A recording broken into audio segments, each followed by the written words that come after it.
I'm here in Observatory Park today bringing you guys something very special. It's not just a finished home and how cool it looks once it's done, but this is the bones behind a home. So this is going to be a three-part series called the Builder Series, and diving in not only the why you build a custom home, but how you build a custom home. So couldn't be more pumped to take this to you guys.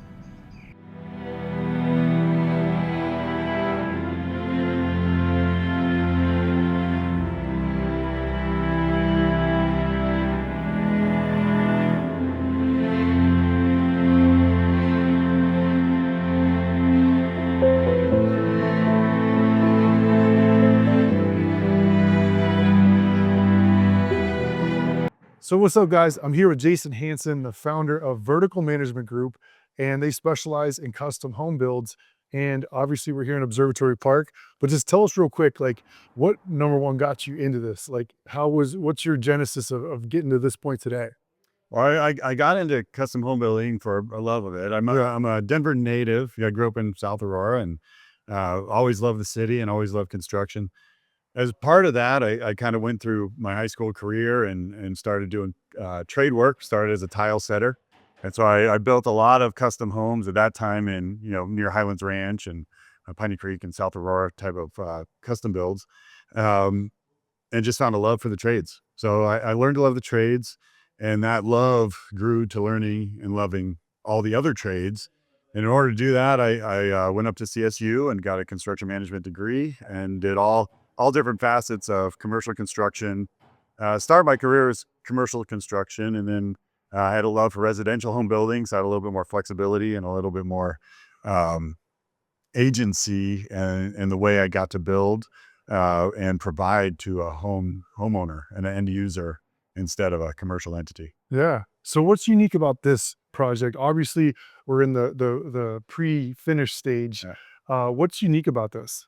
Well, this house is unique. It's in Observatory Park. So one of the unique features is just the location. Yeah, Yeah. you're in a great location. You're right by DU. You're drivable and walkable to downtown. It really couldn't be better for that Observatory Park feel. Um, the other unique features are we're really focusing on energy efficiencies.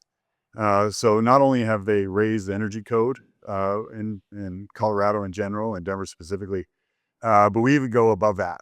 So we a lot of times go above. So we're using a lot of electric furnaces, a lot of electric heat pump water heaters, higher and better insulation packages. So those are some of the features you get from a custom home perspective that makes the home livable, more livable and more comfortable.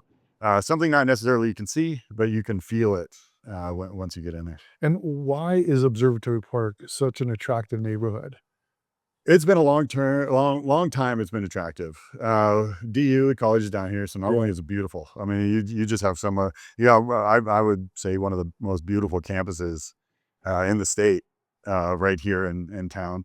You do have Observatory Park, which is only a couple blocks down the road, which is a local hangout for most any of these, any of the people that live in this area, and of course drivable and walkable. You've got anything you want right nearby, but you also get a neighborhood feel. Yeah.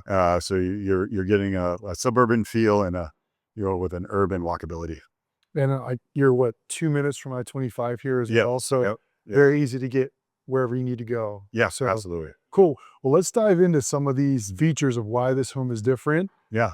compared to just a production build or something that's just something a builder slaps up, Yeah. So Okay. cool. So just pretend I'm the owner of this property. This is my lot. I bought it. It's a home, obviously, that needs to be straight. And, I want to build a beautiful home like this on this lot. What's the next steps? Like, what's that process look like?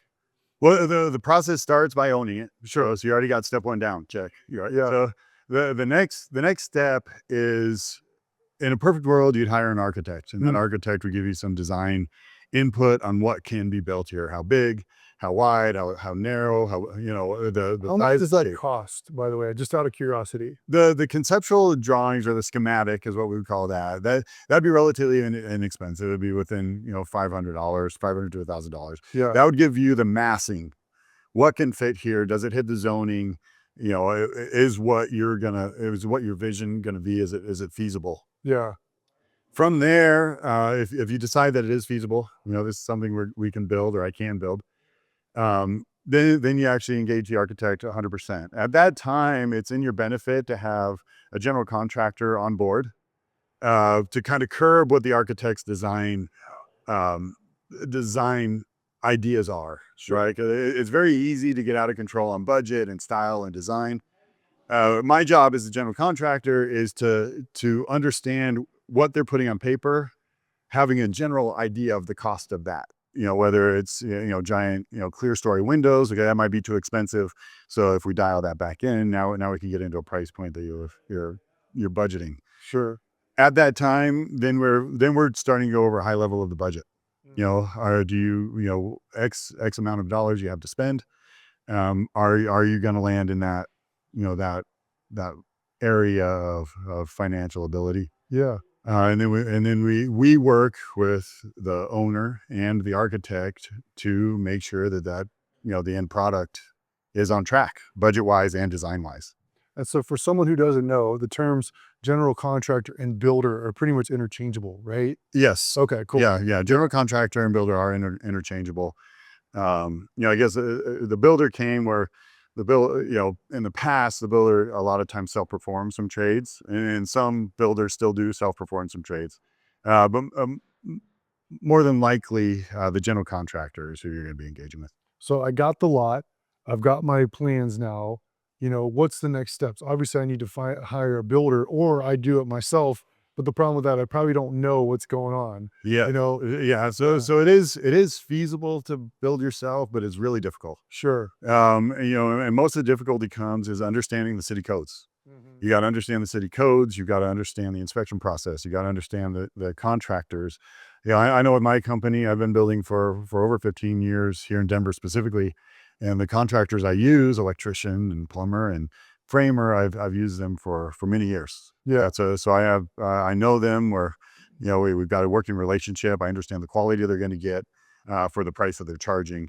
And that's another thing you want to do. Not always, the lowest price is not always, or very rarely the best, right? The right contractor, the right price is the best. You're trying to balance we always try and give the highest quality, but that doesn't mean you have to pay the highest amount, but you have to pay the right amount. But let's be honest, no one's building this home because it's the cheapest option.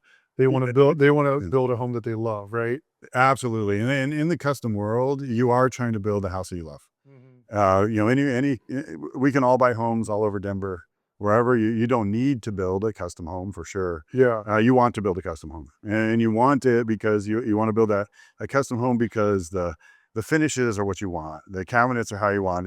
It lives like you want to live, along with, a lot of the other features that I enjoy, the insulation and the mechanical system. So when you walk in, that house is comfortable.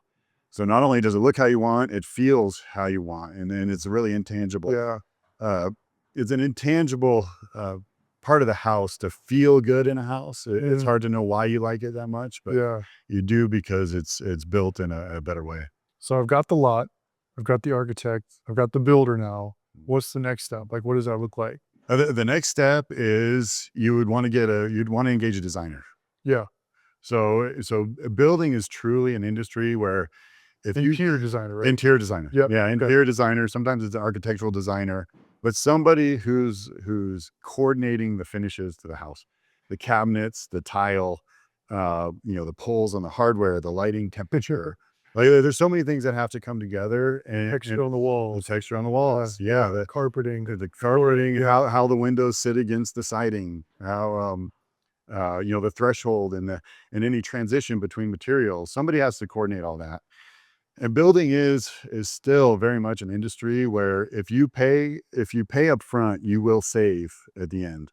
It's a hard concept to understand, but if you have all these pieces in place, you'll save money and time just by understanding and being organized before the construction even starts. Yeah.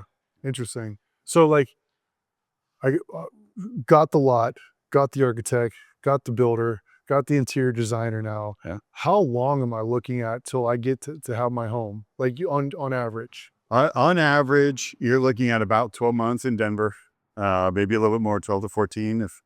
And mainly that's with permitting process. Every county and every city has a different permitting process. Yeah. If you were to do the same process in, say, Douglas County or Parker, you could probably be 6 to 8 months. Wow. And so you do cut off some significant time, assuming everybody's on board and everybody's working at the right pace, and there's less distractions. But yeah, cities are all different. Some are harder, some are easier, and that's something you also want to consult your builder with. And some are unassuming, right? Some counties you're like, oh, it's kind of out there, it should be a little bit easier. Their building department may be a little more disorganized, or we know it's going to take longer, or they've got regulations. The builders know that, so you want to talk to your builders about where the location is. So what would be your advice to someone who's, you know, confused on where to start? Like, they have the lot, like, is it interviewing builders? Is it finding an architect? Like, what would you say? Like, like the biggest thing we do as real estate agents is we help take the stress away from people. There's a lot of unknowns in this process. I mean, you just went through like the bare bones minimum, and there was like 20 things that you rattled up right there. Yeah. So like, what would be your advice to someone who's like, I don't know where the heck to start? The builder and the architect is kind of interchangeable. Okay. So a lot of times, you can go to an architect if you have a resource for that, or if that's kind of more understandable for you. A lot of times people come to the builder. They come to the builder, and then what I would do is I would refer you off. So we work with, probably up to 10 different architects in town, and I see my client, I see their style, and I put them in front of 2 or 3 different architects That you think would be that I think would be a good fit. Got it. And I have them interview them, because the construction process, just like what I told you, you're going 8 or 9 months into design before we start building. And then you're going 12 plus months into the construction, and we all have to get along. Yeah. So if we don't get along, like, it can be a really fun process. And a lot of our clients are really fun. Most of them are. We always have a good time. Yeah. But it does get stressful. Sure. And so during that stress, you all have to find ways to collaborate and be reasonable with each other and understand where each other's coming from. So you really have to like that person. So that's why I put that owner in front of a few different designers, a few different architects, and they see who they feel right with. They see whose style. They're artists, right? All the architects and designers are artists. Yeah. And so if you guys don't jive on that style, it's really going to be a long process. For sure. So that's another one. Take your time up front to make sure you like the people that you're going to be working with, and you feel like you can spend a good chunk of your life with them. Because part of that is, as an owner, it's a major time commitment. So you don't just get to come into a custom build and just kick back and relax. It's a lot, and there's certain times where it could take 30 hours a week, out of your time, selecting toilets and bathtubs and tile and all that stuff. So, and of course, coordinating and when questions come up. So the owners also have to be on board with, this is a project, and this is something that they're going to have to commit a good chunk of their time and energy to.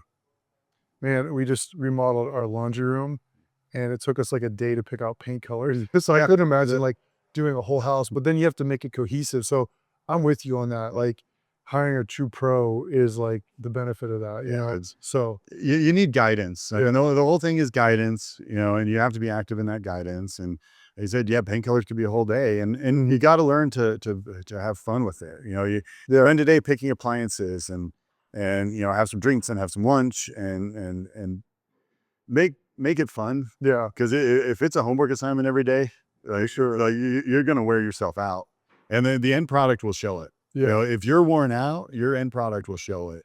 Totally. And the designers are there to pick up that slack, right? So they're there to understand your vision, do enough shopping with you that they can now pick up the ball. Yeah. And then do the busy part of the design work. They get the logistical specs and model numbers, and they're putting it all in front of me as the builder. Yeah. And that stuff, it's one thing to pick things out, but now to get things cohesive, like you said, and then to get the model numbers, and then to match it with the faucet. It's like that. That's where you, as the owner, you should want to step away. Yeah. Let the designer really coordinate all of those fine details, because I need the fine details. I don't care too much what the color is called, but Mhm. I do care what the color number is. Yeah. And I do care what where that color goes in the house and what finish it is, or what texture it is. So, and that's where designer really helps us out. And that's where you really can save. Uh, because when you're picking or you're undecided or, Yeah. she can help solidify that decision and make sure it sticks so you don't Mhm. second guess yourself. I always say, like, you have three resources in life. You have time, money, and energy. Yeah. The time is the most valuable we have because it's a finite amount. You have money, which is obviously something you get more, but then you have energy. And so, like, if you're wasting a lot of energy in this process, you're ultimately burning money and time. And like, I always use the example of going to like a suit store. Yeah. Usually when I go to a good suit store, I don't pick out what I had in mind, but I like what the person told me to Yeah. get more than that. So like I relate that to this process, like walking into, I don't know, hundreds of homes in a month, Yeah. I know when a home has really good design. And so like that's huge, man. Yeah. I mean, Yeah. and a lot of times it's design you feel, right now, people are really into to health focused living spaces. Mhm. And that doesn't always mean just clean water or a clean filter or clean air Yeah. filter. It means insulation in your walls. It means light temperatures Yeah. and light feel. And it means the sound of the house and what it sounds like when you walk into a home. Is it quiet? Does it bounce? Like there's a lot of things that you pick up as a human that you can't put your finger on, but it's what Yeah. what you feel. It's a better house, and you can't say why, but you can feel it. You can feel why it's a better house. So this is going to be a little nerdy question, but like, is there a different process between a custom build that's for a client that's already purchased the home versus a spec, or is it pretty much the same process? Construction wise, it's the same. Got it. Design wise, it's different. Hmm. So as a spec, you're focused on a home that's gonna attract the most amount of buyers.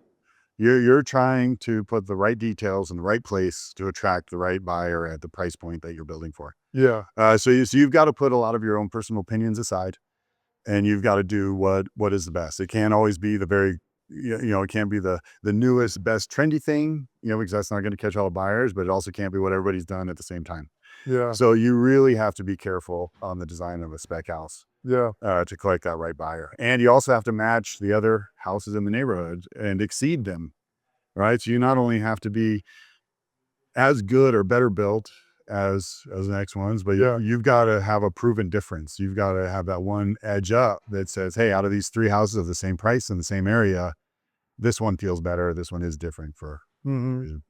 Well, there's a lot of stuff in this house that's going to set it apart from other homes, especially homes that I've seen. Like, I want you to walk me through, what those things look like. Yeah. Cool. Yeah, Sounds absolutely. good. Cool. All Awesome, right. dude. Thanks. Yeah. Well, awesome, man. That was amazing. I learned a ton. I Yeah. always learn every time I chat with you. But what we're going to do, guys, in this next video, we're going to dive into what really sets this home apart and why this custom build is so much better than a lot of the other homes out there here in Denver. Can't wait to show it to you.